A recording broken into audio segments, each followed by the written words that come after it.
Hi, friends. So we've been talking a lot about homes around the world, and today we're going to be reading a book called The Rain School. So even though it's about a school, it's about how these children built the school, and I think that it reflects a lot about their community and a lot about the country that we're going to talk about. So the country we're going to talk about is Chad, and it's in Africa.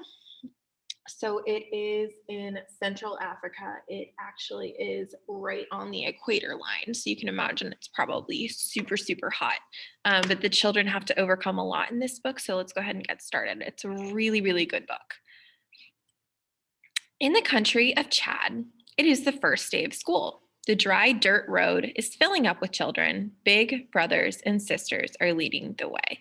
So I'm sure you guys have, if you have younger siblings, have to take charge and kind of hold their hands and walk them to class. I know that when I was growing up, I always loved walking my sister to her class and introducing her to her teacher because I was older and I already knew the teachers. So I thought that would be a connection for you guys. So you can see they're all going to school. And then I decided to show you again on the map where Chad is. You can see it right here in the continent of Africa.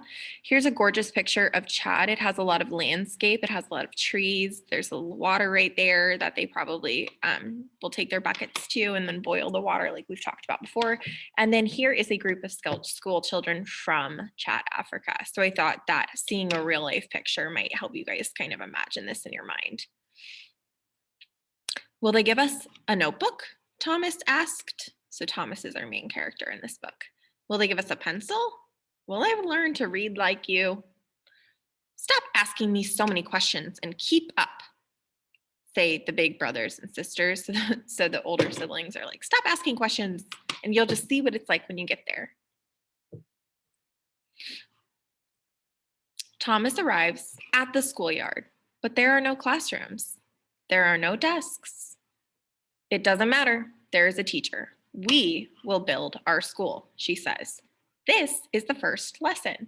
So right now I want you guys to imagine showing up to your first day of school and having your teacher say, nope, we don't have anything right now, so we're going to go ahead and build one. Interesting perspective, right? Thomas learns to make mud bricks and dry them in the sun. So I thought this picture was a really good example of how some people build some of the huts that we've talked about. They have to take mud. Usually they'll mix them with some type of straw, some type of dried grass, and then they have to lay them in the sun to dry before they can start building them. So that's the first kind of step. He learns to build mud walls and mud desks. So every part of their school is being made from mud. You can see some wood is being built just kind of like to hold it up. He gathers grass and saplings with the other children and they make roof. So saplings are just like little pieces of grass too. So they're using that for the roof. Probably dried grass. Inside, it is cool. It smells of earth. It smells of the fields ready for planting. Thomas helps bring in little wooden stools. Everyone sits down. This is the moment they have been waiting for. They're so excited to start school. Oh, sorry, excuse me. The teacher brings in a blackboard. On it, she writes a letter. A, says the teacher. A, says Thomas with the other children. The teacher writes the letter with big strokes in the air, and the students do the same. Wonderful, says the teacher. Oh, sorry, the students do it over and over. Wonderful, says the teacher. So they don't have any materials to use yet. They are just doing it in the air. She hands out notebooks and pencils. Page 1, says the teacher.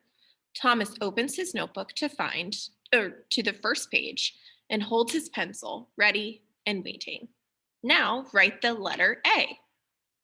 Beautiful, says teacher as she looks at the students' work. Every day, Thomas learns something new. Every day, the teacher cheers him on and the other children cheer him on. Oh, every day the teacher cheers him and the other children on. Excellent job, she says. Perfect, my learning friends. She sounds just like some of us. And look, she's got an atlas in her hand and a map. It says Afrique, which I assume means Africa in whatever language they may speak. The 9 months of the school year fly by. The last day has come. The students' minds are fat with knowledge. So we know not actually fat, just they have so much knowledge in their head.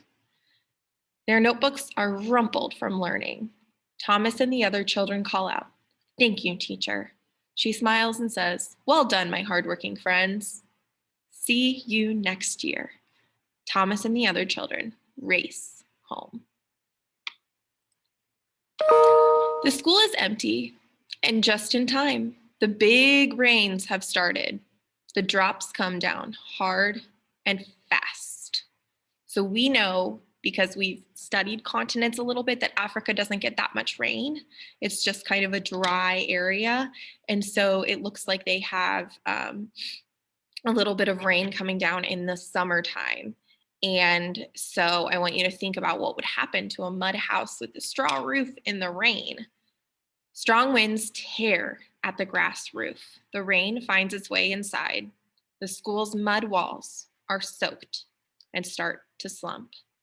The mud desks, too. So everything's kind of melting with the rain, almost. Slowly, the school disappears until there is almost nothing left. It doesn't matter. The letters have been learned and the knowledge taken away by the children. Come September, school will start over. Thomas will be a big brother then, leading children on the first day of school. They will all stand in the front of their smiling teachers, ready to build their school again.